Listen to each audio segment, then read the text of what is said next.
భూమిపుత్రుడు రైతు బాంధవుడు అయినటువంటి ఆచార్య ఎన్జి రంగారావు గారు పుట్టినటువంటి గడ్డ ఈ పొన్నూరు. రైతుల ఆత్మాభిమానానికి, ఆత్మ స్థైర్యానికి, ఆత్మ గౌరవానికి ఆయన ఒక ప్రతిరూపం. ఆచార్య ఎన్జి రంగారావు గారు 3 ప్రాంతాల నుంచి, గుంటూరు, చిత్తూరు, శ్రీకాకుళం నుంచి 3 ప్రాంతాల నుంచి ఎంపీగా గెలిచినటువంటి ఏకైక వ్యక్తి ఎన్జి రంగారావు గారు. అదేవిధంగా మన జగన్మోహన్ రెడ్డి గారు ఈ రోజున ల్యాండ్ గ్రాబింగ్ యాక్ట్ తీసుకొస్తా యాక్ట్ ఒకటి తీసుకొచ్చారు. ఈ యాక్ట్ ప్రకారం రైతుల భూములన్నీ, లేకపోతే పట్టణంలో ఉండేటువంటి ఇళ్ల స్థలాలు కానీ అన్నీ కూడా ప్రభుత్వం చేతిలో ఒరిజినల్ కాపీలు ఉంటాయంట. ఇవి ఎందుకు తీసుకువస్తున్నారు అంటే, రైతుల భూములని 1000 ఎకరాలు కావాలంటే వాటిని ఈజీగా గవర్నమెంట్ తీసుకోవచ్చు అనేటువంటి ఒకే ఒక దురుద్దేశం. అదేవిధంగా ఆ రోజు ఎన్జి రంగారావు గారు జవహర్ లాల్ నెహ్రూ గారితో పోరాడారు. ఎందుకు పోరాడారు అంటే, రైతు కూలీలు, రైతులకి నష్టం వచ్చే విధంగా సామూహిక వ్యవసాయానికి ఆ రోజు నెహ్రూ గారు బిల్లు పెడితే, రైతులు వీళ్ళు నష్టపోకూడదు, సామూహిక వ్యవసాయం వల్ల వీరు చేతగాని వారైపోతారు, వీళ్ళకి హక్కులకు భంగం కలుగుతుంది అని చెప్పి ఆ రోజున ఎదిరించినటువంటి మహానుభావుడు, రైతు బాంధవుడు ఎన్జి రంగా గారు. మరి ఈరోజు జగన్మోహన్ రెడ్డి గారు తీసుకొచ్చినటువంటి ఈ బిల్లు వల్ల మీరు చూస్తా ఉన్నారు, మొట్టమొదటిసారి పాస్ పుస్తకాల్లో ఆయన బొమ్మ వేసుకున్నారు. తర్వాత సర్వేలు చేసి సర్వే రాళ్ల మీద 100 కోట్ల రూపాయలు ఖర్చు పెట్టి ఆయన బొమ్మ వేశారు. ఇప్పుడు ఆఖరిగా మన స్థలాలని, పొలాలని అధికారుల చేతుల్లో పెట్టమంటా ఉన్నారు. అధికారులు, చాలా మంది అధికారుల్లో అవినీతి ఉంటుంది. 3 నెలల్లో ఏదన్నా కిరికిరి ఉంటే, 3 నెలల్లో మనకు తెలియకపోతే మన ఆస్తులు మనకి చెందవు. ఈ బిల్లు ప్రకారం నేను అడుగుతా ఉన్నా, ఈ బిల్లు వల్ల జరిగేది ఏమిటి? ఎవరికి ఉపయోగం? ఈ అధికారులు కిరికిరి పెడితే మేము ఎవరి దగ్గరికి వెళ్ళాలి? ఇక మన ప్రధాన న్యాయమూర్తులు ఎవరవుతారయ్యా అంటే, ఆళ్ల రామకృష్ణారెడ్డి గారు, అయోధ్య రామిరెడ్డి గారు, వైవి సుబ్బారెడ్డి గారు, సజ్జల రామకృష్ణారెడ్డి గారు, విజయసాయి రెడ్డి గారే ఈ రాష్ట్రంలో భూమి తగాదాలు తీర్చేటువంటి ప్రధాన న్యాయమూర్తులు అవుతారు. వీళ్ళందరికీ సుప్రీంకోర్టు న్యాయమూర్తిగా జగన్మోహన్ రెడ్డి గారు ఉంటారు అని మీ అందరికీ తెలియజేసుకుంటా ఉన్నాను. మాకు అక్కర్లేదు బాబు, 4 సంవత్సరాలు లా డిగ్రీలు చదివి ఒక పద్ధతి ప్రకారం కోర్టుల్లో జరిగే న్యాయం కావాలి తప్పించి మీ అరాచకపు పాలన మాకు అక్కర్లేదు అని మీ అందరికీ నేను తెలియజేస్తా ఉన్నా. అదేవిధంగా జగన్మోహన్ రెడ్డి గారు 3 క్యాపిటల్స్ కడతారంట. మీరు ఎంతమంది చూశారో నాకు తెలియదు కానీ, క్యాపిటల్లో గుంటూరు పట్టణంలో ఇవి ఎట్లా ఏమనంటే కరెంటు తీసేస్తారు. పేరుకేమో పులి, సింహం అని చెప్తారు, ఈ పిల్ల చేష్టలు చేస్తూ ఉంటారు. కరెంటు తీస్తే ఆపుతామా మేము? కార్యకర్తల గుండెల్లో అభిమానం ఉన్నంత వరకు మమ్మల్ని ఏమీ ఆపలేవు బ్రదర్. వెరీ గుడ్, ఇచ్చినట్టున్నారు కరెంట్. ఈయన 3 క్యాపిటల్స్ కట్టడం సంగతి దేవుడు ఎరుగు. మీరు ఎప్పుడన్నా గుంటూరు వెళ్ళండి, అక్కడ ఎన్జి రంగారావు గారి విశ్వవిద్యాలయం మొదలుపెట్టి 5 సంవత్సరాలైంది. 2 టవర్లు మాత్రమే కట్టాలి.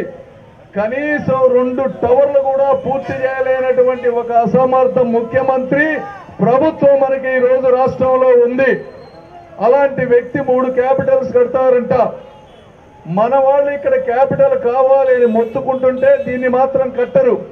ఆ వైజాగ్ పోతే వాళ్ళు మాకు వద్దు బాబు నీ క్యాపిటల్ అని అడుగుతా ఉంటే అక్కడ క్యాపిటల్ పెడతారంట. ఎవరైనా క్యాపిటల్ వస్తుందంటే వద్దంటారా? ఎవరన్నా మీరు చెప్పండి. వద్దు అనరు.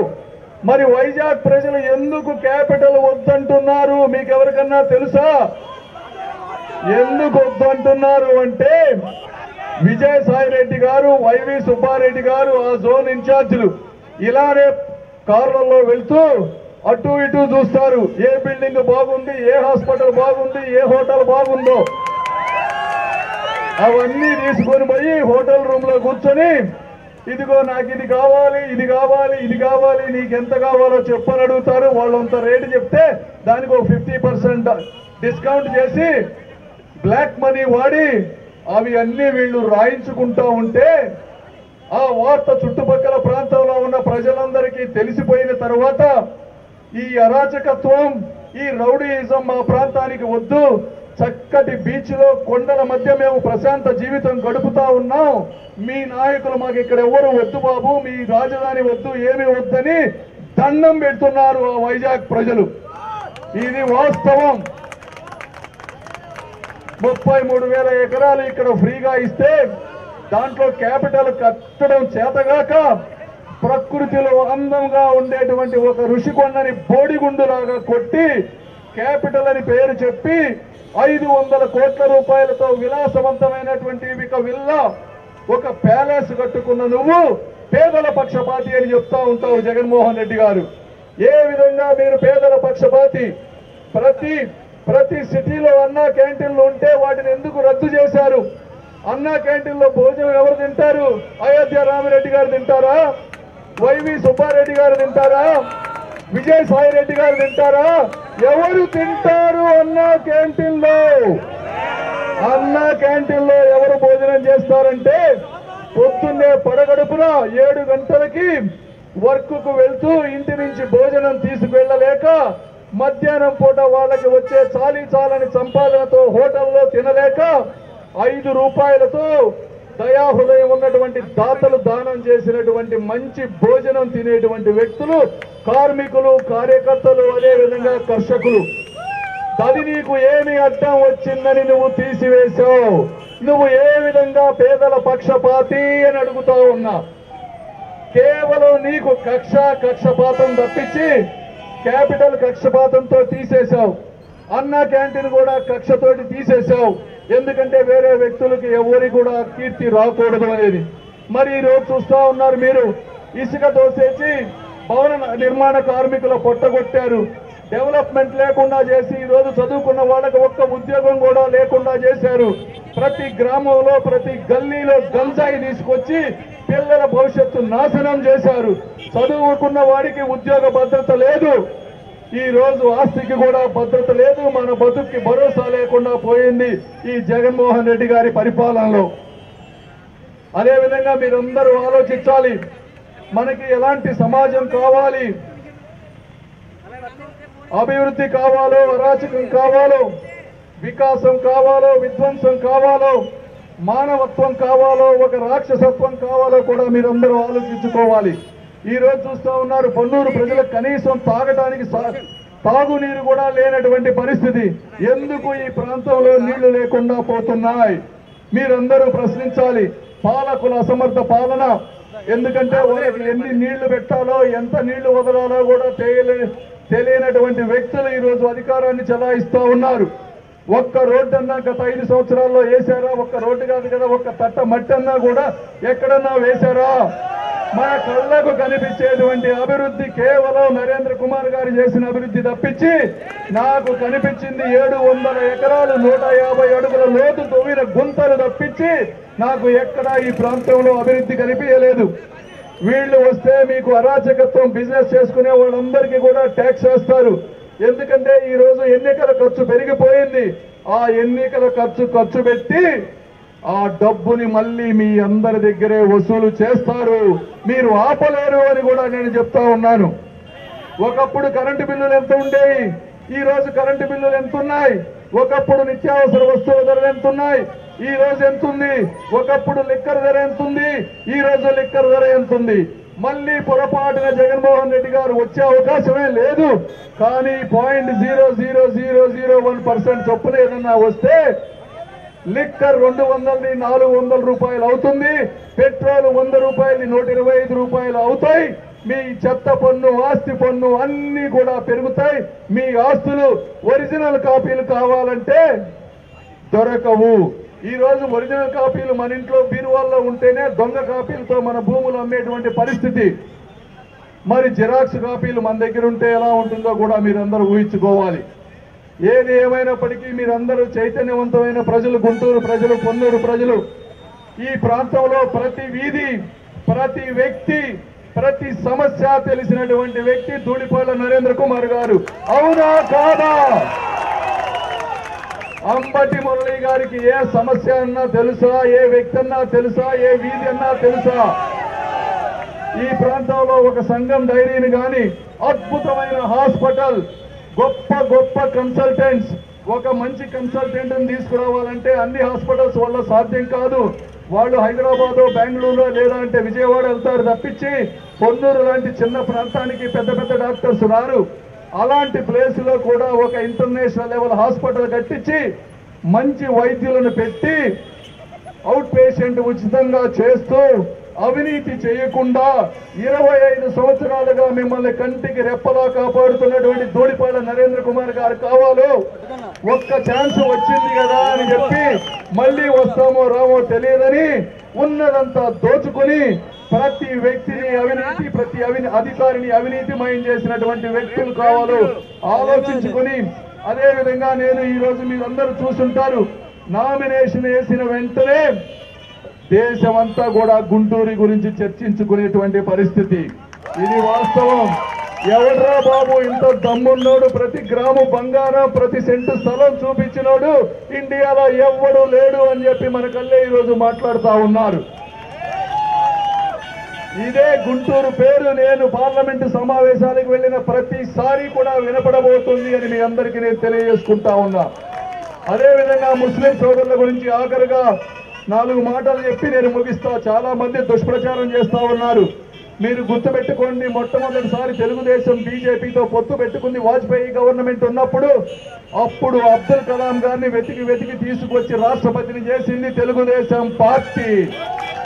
అది మీరు జగన్మోహన్ రెడ్డి గారు గత 5 సంవత్సరాల్లో అబ్దుల్ సలాం అనేటువంటి వ్యక్తిని, వారి ఫ్యామిలీని చిత్రహింసలు పెట్టి ఆత్మహత్య చేసుకునే విధంగా ప్రేరేపించిన ప్రభుత్వం వైఎస్ఆర్ కాంగ్రెస్ పార్టీ ప్రభుత్వం.